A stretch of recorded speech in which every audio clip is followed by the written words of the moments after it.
Commanders Radio Network. Yep, they did it with a rookie quarterback. They went on the road and destroyed the Detroit Lions 45-31. Before we get into Can I ask you a question real quick? Yeah. Do you think Bears fans enjoyed watching that game on Saturday night? Did they enjoy it or did they hate it? Hated it. Because on the one hand, you got your division rival getting knocked out of the playoffs after they have high hopes, #1 overall seed, best record in the NFL. But the team that did it had a quarterback that you could have drafted. That part is worse. That part is way worse. Because every other team in your division made the playoffs.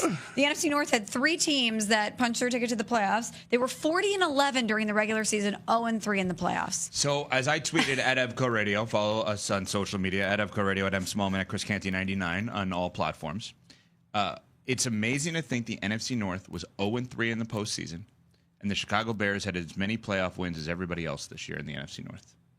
But think about that. Yeah, that is crazy. And who attached themselves to the NFC North this year more than ever before? Whoa. Packers fan and Lions supporter all of a sudden, and nobody wins games, and you're wearing your Vikings purple today? My Vikings purple. You're a big Vikings this fan? Is more Ravens purple. Well, they lost 2 Smalls. It just happened to be what I grabbed in the closet this morning at 4 a.m. It's not a statement by any means. Vikings, Ravens, Lakers. I don't know. They lost last night too to the Clippers. You're not helping. You're not helping. You know what? Let me take it from here. Sparks. Please. No, save her. But if you're the Bears, watching the guy you could have had in Jayden Daniels, the guy that was drafted right after you selected Caleb Williams, be this good as a rookie, he's not going anywhere. This is a Commanders team that's a 6 seed that was almost double-digit underdogs in this game. And I know the Lions are depleted. They have, 16 players on injured reserve. They were banged up. But if you're a Bears fan, watching Jayden Daniels be this special off the jump and watching Cliff Kingsbury being his offensive coordinator when you interviewed him, there's all these invisible strings for the Bears that are just very painful this season. Yeah, but I think you got to be realistic. None of this would have happened with those guys on that team with that infrastructure at the time. I don't know. I mean, we say that. I don't know. He's that good. Like, I'm not going to sit here and say what he would or would not have been. I'm not going to certainly say he's not capable of being able to have more success than Caleb Williams did in Chicago in his rookie year. When those 2 guys were drafted, there was no debate in terms of who was walking into the better situation.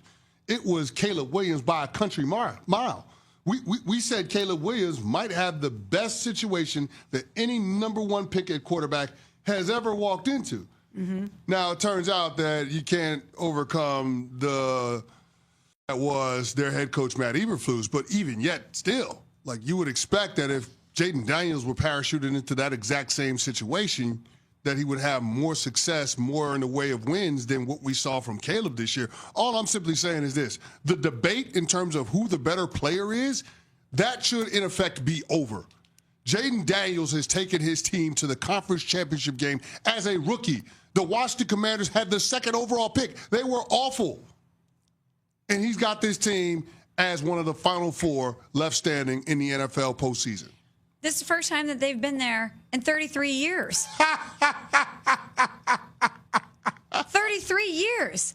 It's a long time. And we can obviously relitigate the Caleb Williams, Jayden Daniels of it all, but do we have to though? But what I was going to say is, I look at what happened with Chicago, and some of it was outside of Caleb Williams' control, but a lot of it was him too, holding on to the ball too long. He looked like a rookie at some point. Jayden Daniels has looked like anything but a rookie. So I'm with you, CC. I think he could have gone anywhere and been better than a lot of other quarterback situations. He could have gone to a team with a worse head coach, with less talent around him, and I still think he would have found a way to have some modicum of success because he is that special. I am so impressed with his composure and his poise. And if you're any other team in the NFC, watch out. Because if this is his rookie campaign, imagine what's going to happen once he gets some seasoning on him. So as long as we're allowing for as many people to catch strays as possible, before we dive into the Commanders and Lions, let me give the Cowboys fans some strays here. Okay. Because as Adam Schefter pointed out on Twitter yesterday, all NFC East teams have now reached the conference championship game more recently than the Dallas Cowboys have. All NFC teams. All NFC teams in general? In general, yeah.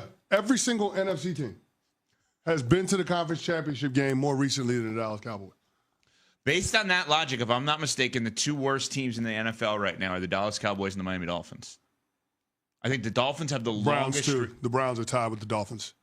So the big three. It's just how the Lions Commanders could be the catching strays game, but there you go. So there's your big three of teams. And a lot of money locked up with quarterbacks on those three teams, too. Yeah. And so Washington beats Detroit 45-31. Jayden Daniels, as we said, was amazing. Jared Goff was not. 3 interceptions in that game. And a fumble. And he got smoked by Frankie Louvu on that interception. And that Jameson Williams threw an interception. Yeah. Washington outscored Detroit 28-14 in the third quarter, the highest scoring quarter in NFL playoff history. All of that to ask this. Is Jayden Daniels officially the greatest rookie in the history of the NFL? Well, he's tied with Ben Roethlisberger for the most wins, regular season and postseason, in a rookie year. So it's on the board, and I think that if we all look back at that 2004 Pittsburgh Steelers team, we would say that Big Ben was more of a passenger than a bus driver. Definitely. Jayden Daniels is on the opposite end of the spectrum. Like, he's the reason why this team is having the success that they're having. This guy's got over 4,100 yards passing on the season. He's got, I think it was 35 total touchdowns. It's been unbelievable, the campaign that he's been able to put together. And the fact that he was able to show the kind of poise that he showed in that game against the Lions after Aaron Glenn threw the kitchen sink at him, all of the blitzes, all of the different stunts up front, all of the different coverages and disguises. And this guy diagnosed it like he'd been playing in the league for a decade. He got the ball out of his hands to his playmakers. They were able to do a lot of the heavy lifting. But in those consequential moments, on those fourth downs, you saw that 5 called his own number. And more often than not, his team ended up being able to have success, right? So I think that all credit where credit is due. Jayden Daniels is the reason why this Commanders team is punching above their weight class. It's the reason why they believe that they can walk into a stadium and beat anyone, anytime, anywhere. That happens to be their mantra, but that is a true belief that they have in that locker room. They absolutely do. And I love that Jayden Daniels, too, takes his prep so seriously. And that, if I'm another team in the NFC, scares me to death, too, to think he's not only this talented, which we saw, obviously, at LSU. He won a Heisman Trophy. We know he's talented. But that doesn't always translate to success in the NFL. That story about him getting up at 6 a.m. every day to train with virtual reality so that he can visualize the game. And the fact that he does this every day. He's so committed to being the best he can at his craft. And you're obviously seeing it pay dividends. He's awesome. He is so awesome.